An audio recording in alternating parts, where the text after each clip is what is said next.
The Frog Lake Massacre was part of the Cree uprising during the Northwest Rebellion in Western Canada. Led by Wandering Spirit, Cree men attacked and killed 9 officials, clergy and settlers in the small settlement of Frog Lake, at the time in the district of Saskatchewan in the Northwest Territories on April 2, 1885. The location, about 200 kilometers east of Edmonton, is now within the province of Alberta. Chief Big Bear and his band had settled near Frog Lake in late 1884. He had signed Treaty 6 in 1882 and been pushed to move his band near Fort Pitt, located about 55 kilometers, 34 miles, from Frog Lake, but had not yet selected a reserve site. Angered by what he saw as an unfair treaty and by the dwindling buffalo population and the subsequent enforced starvation of the Cree people, Big Bear began organizing the Cree for resistance. On March 28, the indigenous people living at Frog Lake learned of the Metis victory at the Battle of Duck Lake 2 days before and of Poundmaker's advance on Battleford. Hearing a rumor that a war had started and Canadian soldiers were coming to Frog Lake to kill indigenous people there, Wandering Spirit took on the post of war chief of Big Bear's band. He began a campaign to gather arms, ammunition, and food supplies in preparation for establishing a defended camp. The largest local source of supplies were the government stables, the Hudson's Bay Company Post, and George Dill's store at Frog Lake. Indian agent Thomas Quinn, as an official of the Canadian government, was seen to be protecting the supplies and therefore an obstacle to Wandering Spirit's aims. Meanwhile, Cree in the area were angry at Quinn because he had control of the inadequate rations that kept the Cree in a state of near starvation. But the attacks that occurred were perpetrated by several members of Big Bear's band, which had moved into the area not long before, not the local Cree. A group of armed Cree men led by the war chief Wandering Spirit took Indian agent Thomas Quinn hostage in his home in the early morning of April 2nd. The Cree then took control of the community, looting various stores and eating food.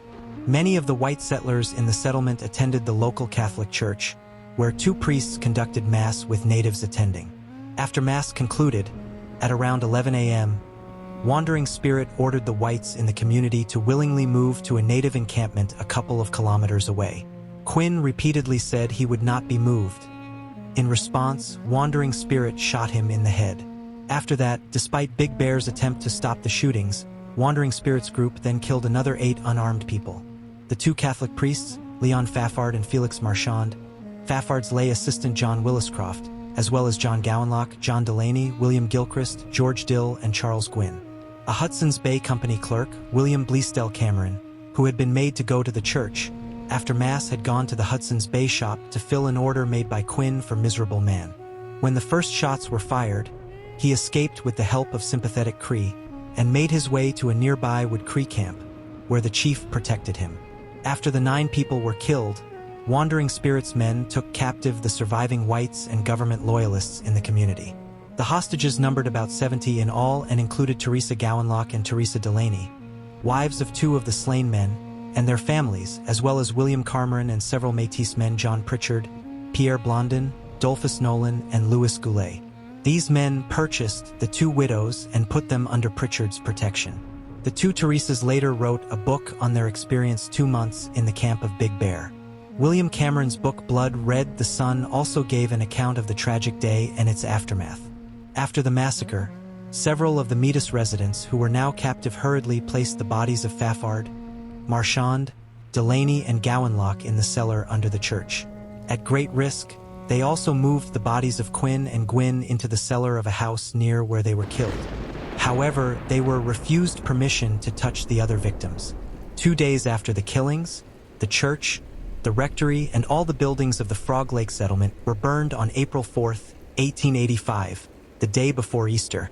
All that remained of the mission was the bell tower and the cemetery. In the days following April 2nd, Wandering Spirit soldiers moved on to Fort Pitt. The Frog Lake incident, along with the Métis Rebellion at the same time, prompted the Canadian government to send troops and police to the area. On June 14th, the Midland Battalion, the advance guard of Major General Strange, arrived and buried the victims of the massacre in the cemetery. During their occupation, the bell hanging in the fire-blackened bell tower was taken. Later, the bell, displayed prominently in the Legion Hall at Midland, Ontario, was confused with the Bell of Batoche. Taken from there in 1991, it was found in Métis hands in 2013.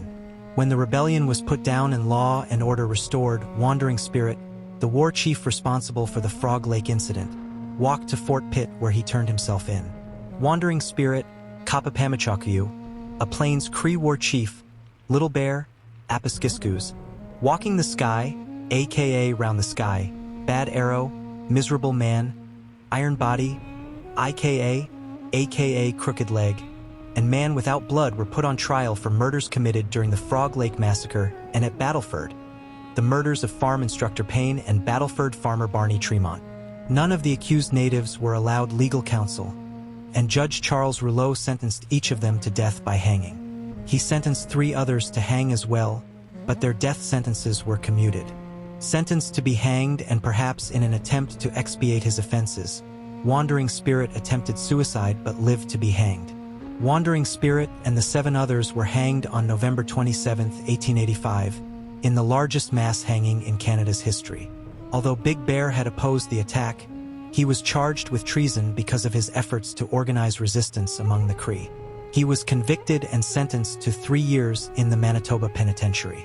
He served about half the prison term, then was released to die a short time later in 1888. Frog Lake became part of the province of Alberta in 1905. The site of the massacre was designated the Frog Lake National Historic Site in 1923, at the location of the Cree Uprising, which occurred in the district of Saskatchewan, Northwest Territories. Parks Canada says the site designated by the Historic Sites and Monuments Board of Canada is extensive, but the National Park Service owns only a small portion, mainly a graveyard, where a stone cairn and federal plaque were erected in 1924.